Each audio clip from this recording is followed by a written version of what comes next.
Good morning everyone. Shalini বাংলার নতুন ভিডিওতে সকলকে জানাই স্বাগত।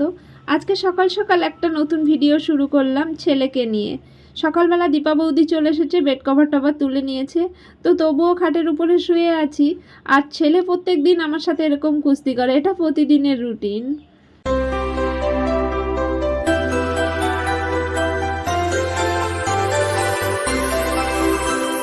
আমি সাধারণত কিচেনে কখনোই কোনো ভিডিও বানাই না, খুব মাঝে মাঝে। আসলে কিচেনে তো আমার সারাদিনের কোনো কাজই থাকে না, সেই জন্য আর আলাদাভাবে ভিডিও বানানো হয় না। তো মহাসিন আজকে বাড়িতে রয়েছে, ও বাড়িতে থাকলে কোনো স্পেশাল খাবার বানাই। তো আজকে বলছে আমি ডিম টোস্ট বানাবো। আসলে ও এই ধরনের কাজগুলো খুব সুন্দর পারে, আর ও থাকলে এগুলো হয়, না হলে এমনিতেও বাচ্চা নিয়ে আমারও সময় নেই।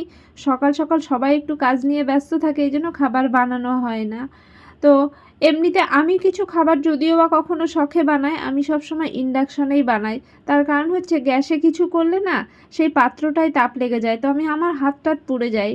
সেই জন্য আমি ইন্ডাকশনে করলে পারে, মানে ইন্ডাকশনে একটা কি সুবিধা যে পাত্রটা কিন্তু গরম হয় না, শুধু তলাটাই গরম হয়। এত সুন্দর একটা মানে সুবিধা।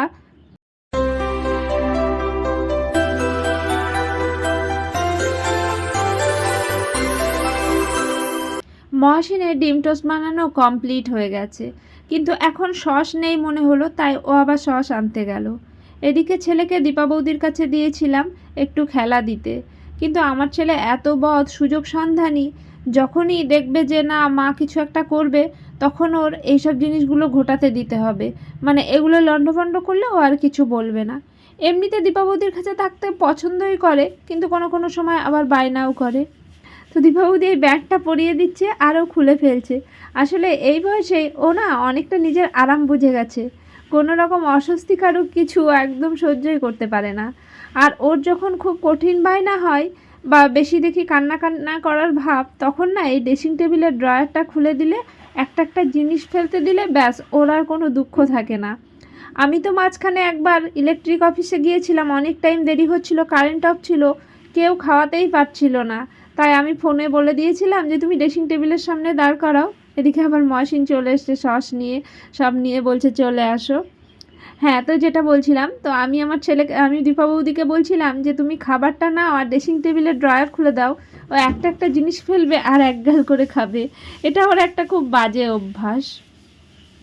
এখন সকাল 10টা মতো বাজে। তো সকাল সকাল তো অনেক কিছুই তোমাদেরকে দেখালাম। আর এখন আমরা যাচ্ছি কৃষ্ণনগর। কৃষ্ণনগরে আমাদের বিশেষ একটা কাজের জন্য যাচ্ছি, কিন্তু আমার ছেলেকে তো কারোর কাছে রেখে যেতে পারবো না, তাই ছেলেকে নিয়ে যেতে হচ্ছে। আর এমনিতে তো শীতকালে হাওয়া লাগবে বলেও আমাদের গাড়ি ভাড়া করতে হয়, আবার গরমেও এসি চালাতে হবে বলেও গাড়ি ভাড়া করতে হয়। তো এরকমভাবে আমাদের প্রচুর গাড়ি ভাড়া দিতে হয়। দেখা যাক নেক্সট ইয়ারে, আশা করছি একটা গাড়ি আমরা নিজেরাই নিয়ে নেব। তো যে কোলে নিয়েছে, আসলে এই ছেলেটা আমাদের আত্মীয়ই। আমরা গাড়ির মালিককে ফোন করেছি, সে বলছিল, আমরা তাকে বলেছিলাম যে একটা ভালো ড্রাইভার পাঠাবে, যেই ড্রাইভার পাঠাও ও না প্রচণ্ড যখন তখন ব্রেক করে, তো তাতে আমার দিদির খুব সমস্যা হয়, বমি আসে এরকম বলে। তো দেখি যে ড্রাইভারটা পাঠিয়েছে, সে আবার আমাদের নিজেদের খুব ক্লোজ আত্মীয়। ও জানতো না যে আমাদের বাড়িতে আসতে হবে, আর আমরাও জানতাম না যে ওকে পাঠাবে। তো আমরা এখন বেরিয়ে পড়ছি। পাগলুকে দেখতে পাচ্ছ? পাগলু আমার ছেলের বিশাল খেলার সঙ্গী। মানে ও না আসলে কি কান্না করবে। ছেলে তো এমনিতে খেলতে খুব পছন্দ করে সব সময়।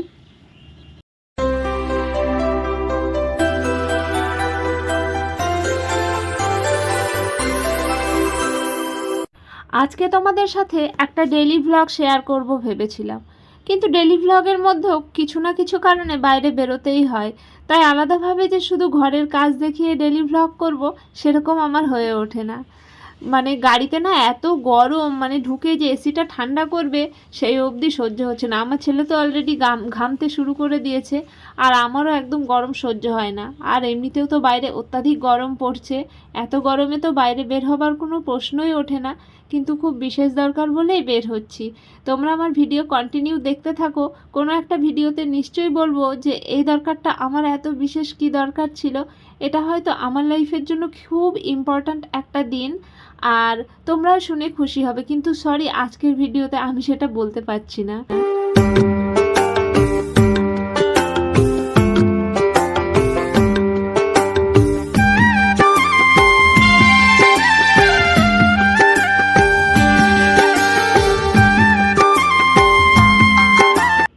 বাড়ি যেহেতু নগরুখড়া, তাই আমরা জাগুলি হয়ে 34 নম্বর জাতীয় সড়কে উঠেছি কৃষ্ণনগর যাবার জন্য। এই রাস্তা যে এত সুন্দর হয়েছে এটা একদমই জানতাম না, আজকে প্রথম দেখছি। আসলে অনেক আগে এসেছি, তখন দেখেছি যে কাজ হচ্ছিল, অনেক আগেও নয়, খুব বেশি দিন হয়ে গেছে তাও নয়, কিন্তু নর্মালি লোকালে তো সব সময় আসা হয় কল্যাণী টল্যাণী, তখন এই হাইওয়েতে ওঠা হয় না। তাই এই যে ওপরটা এত সুন্দর হয়েছে, আমি তো ভাবছিলাম যে কৃষ্ণনগর পৌঁছাতে বোধহয় আমাদের অনেক টাইম লাগবে, কিন্তু না, রাস্তা ভালো হওয়ার জন্য আমরা খুব তাড়াতাড়ি পৌঁছে গেছি। আমরা যে ইম্পর্ট্যান্ট কাজের জন্য এসেছি সেটা কিন্তু আমার ছেলের হাতে অলরেডি এসে গেছে, আসার সাথে সাথে ছেলের হাতে দিয়ে দিয়েছিল। বোন চলে এসেছে, ছেলের জন্য একদম এক বস্তা খেলনা নিয়ে এসেছে। এত খেলনা, আমি সবসময় খেলনা কিনে দিই, কিন্তু একসাথে এত খেলনা আমি কোনোদিনও এখনও কিনে দিইনি। ওই যে পেছনে দেখছো যত খেলনা, ওগুলো সব কিনে দিয়েছি, কিন্তু যখনই বাজারে যাই তখনই যেটা চোখে পড়ে সেটা নিয়ে নিই। এমনিতে নগরুখড়া বাজারের দোকানে যেই খেলনাটাই মনে হয় যে না এটা আনকমন, আমার ছেলের নেই, আমি সেটা চোখে দেখলেই কিনে নিই, কিন্তু একসাথে এত কিনে দিই না। তো আমার বোন অনেক খেলনা নিয়ে এসেছে, চলো সব খেলনাগুলো তোমাদেরকে দেখাই।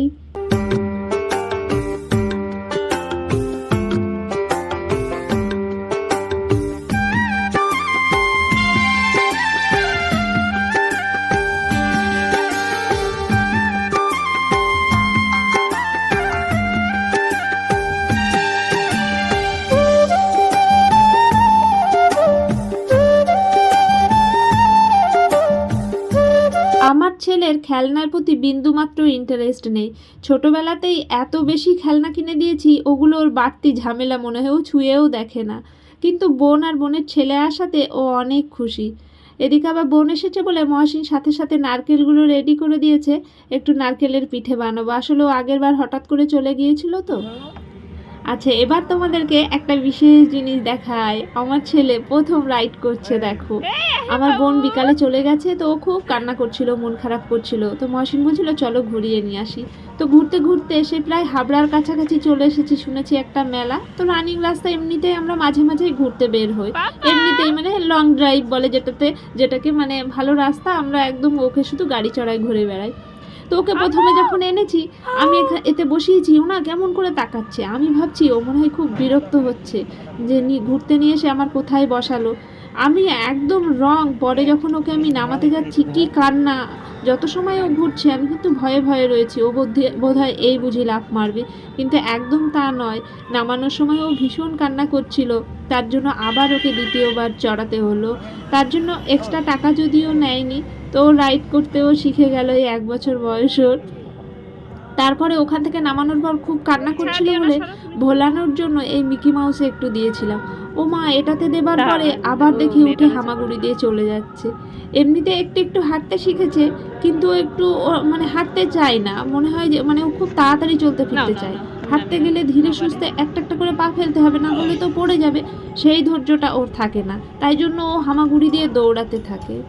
এত গরমে মেলাতে আর কি খাবো, মহসিন বলছিল চলো ঠান্ডা কিছু খাই, তাই আবার দুজন এখানে এসে এই যে কোল্ড এই শরবতগুলো খেয়েছিলাম। আমার ছেলের জন্য এই গাড়িটা কিনে দিয়েছি। এই গাড়িটাগুলো 3 বছরের পরে ব্যবহার করা উচিত প্রত্যেকেরই। আমি আমার ছেলে চড়ার জন্য কিনে আনিনি, আসলে পাড়ারই একটা বাচ্চার আছে, তো ওর ওই গাড়িটা দেখে ও ভীষণ সবসময় লাফালাফি করে যেতে যায়, কিন্তু বাচ্চা তো, ও আবার আমার ছেলেকে এই গাড়িটা ছুতে দেয় না, মানে এ তো চড়তে পারে না, এর ইচ্ছা হলো এটা নিয়ে হাত দেবে, নাড়বে, তো ওই ছেলেটা একদম দিচ্ছিল না। তাই মহসিনকে যখনই বলেছি ও আবার সাথে সাথে গিয়ে বলছে চলো এক্ষুনি গিয়ে গাড়ি কিনে নিয়ে আসবো, তাই আবার এটা এনে দিয়েছি। এই যে আমার ছেলেকে একটু বসিয়ে ঘোরাচ্ছে পাগলু আবার। আজকের মতো ভিডিওটা এখানেই শেষ করলাম, অনেক কিছু মিলিয়ে এই ভ্লগটা বানিয়েছি। যদি ভালো লাগে প্লিজ লাইক দিও আর কমেন্ট করো।